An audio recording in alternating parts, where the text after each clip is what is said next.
that expanding economic opportunity is one of the most pressing challenges of our time.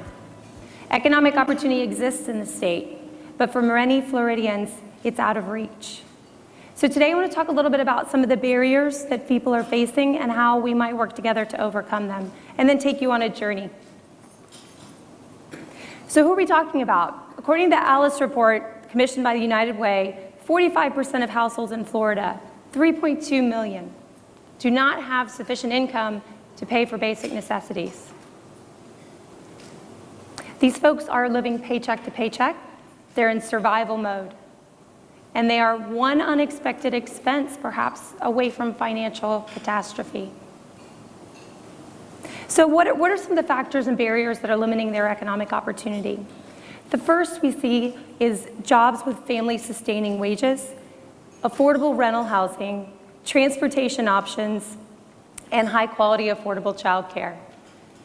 So the first barrier, we're actually doing a really fantastic job, I think, in addressing in the state. We are talking about it the entire conference. We just heard about it again. So we are K through 12 partnering with post-secondary universities, partnering with business and employers to ensure we have a strong talent pipeline so that Floridians are ready for the jobs of the future. Doing great work here. Goal 2025, as we heard about yesterday, we want to attain 60% of Floridians having a post-secondary attainment. Just announced that we've gone up 1%. We need to continue on that trajectory. The second is rental housing costs. So the rule of thumb on housing is you don't want to spend more than 30% of your household income on your housing. Beyond that, your cost burden. In the state of Florida, 27% of households are cost burden. More alarming, 16% are extremely cost burden, which means they're spending more than 50% of their household income on housing. If you go to the extremely low income bracket, they're spending upwards of 70%. We have to get on this. We have a shortage of affordable rental. There's approximately 1 unit available for every 30 needed. Transportation we know is a challenge. What you may not know is when you factor housing and transportation costs, we are less affordable, all 4 major metros, than San Francisco and New York City. We've got to fix this. This is not something that is acceptable. We need to work on this statistic because we don't want to be known for this. Childcare costs. So what's important here is that high quality childcare is not affordable. In Orlando, you have 2 kids in full time. It's $16,000 a year. This is not a viable option. So let me talk quickly about quality. What does quality mean? We know that the vast majority of brain development happens between 0 and 3. What happens in high quality childcare or quality childcare is that curriculum starts when they're 1 year old. What does that look like?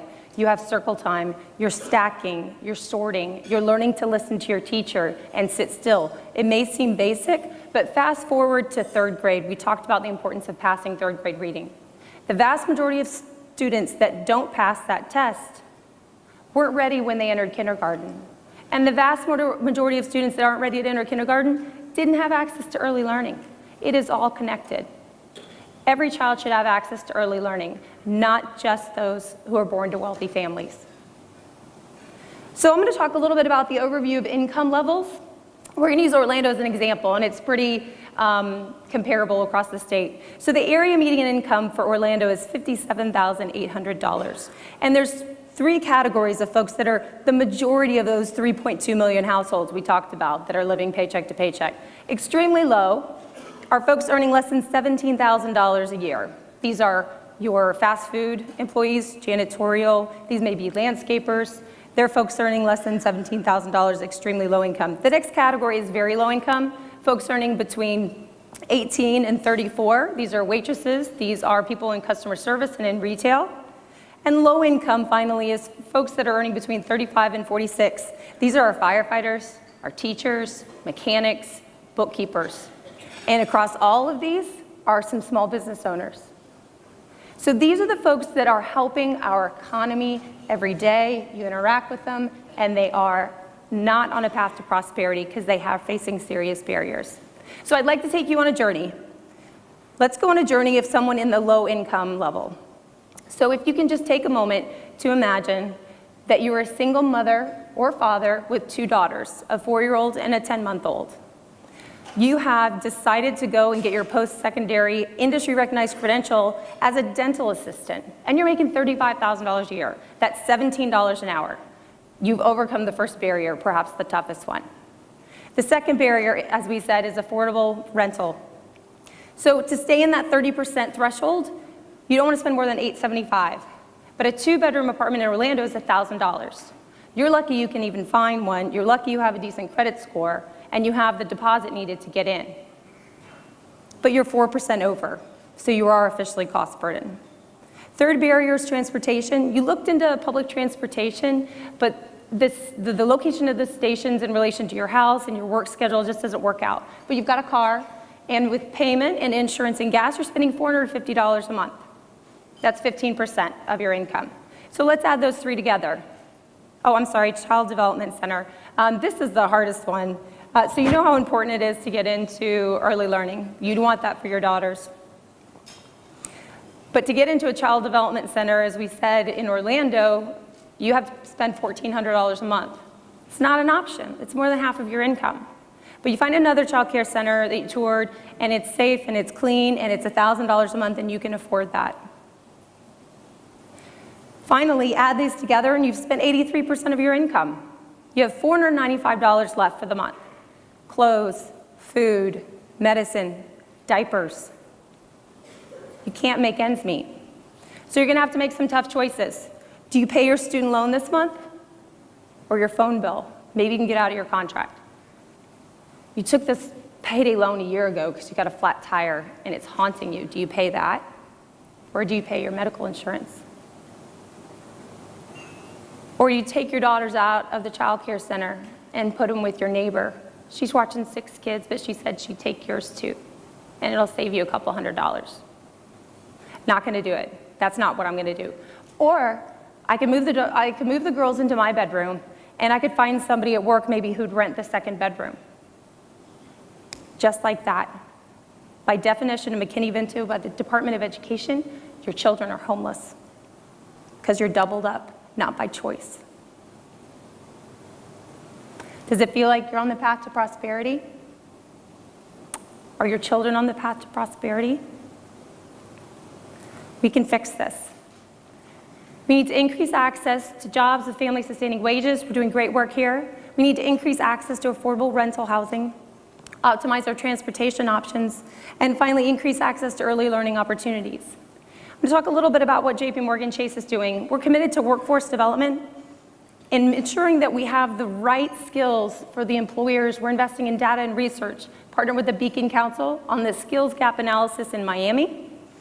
We invested $1 million in the Hillsborough Community College to start the first ever Advanced Transportation Technology Center in Tampa, where 8 programs under one roof for the high demand transportation logistics industry we have here in our state.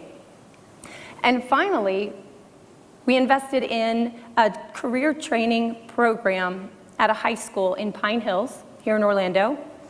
It's the first ever entertainment production and management magnet high school for the back of house arts jobs we have here.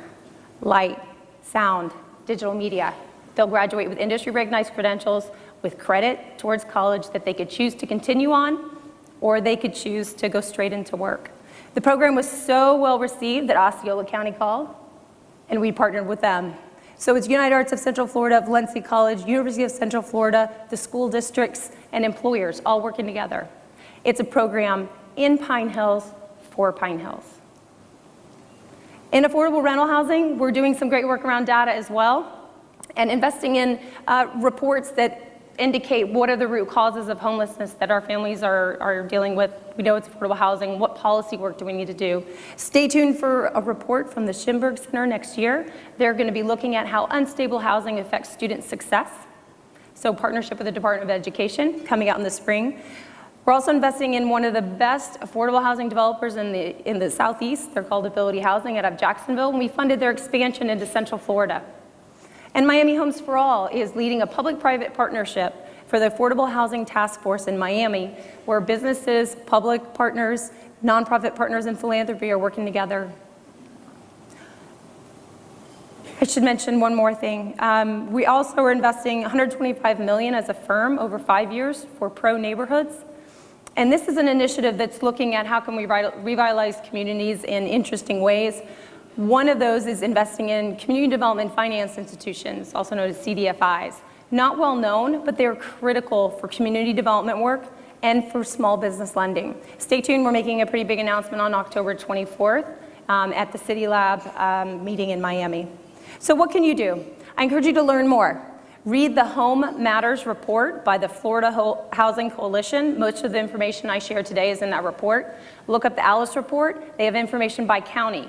Learn how many residents are in this category and what the survival budget is. I encourage you to share. Send the report to someone else. Talk about it tonight at the dinner table. And then take action. If you're passionate about early learning, contact your local early learning coalition. There's one in every area. If you're passionate about talent pipeline, contact the Florida College Access Network. They're doing great work across the state. And if you're passionate about housing, contact the local continuum of care or the housing authority. And if you don't remember any of that, you can contact the Florida Chamber Foundation because they're working on it all. If we learn and share and act together, we can clear the pathway to prosperity for all Floridians. Thank you for your time.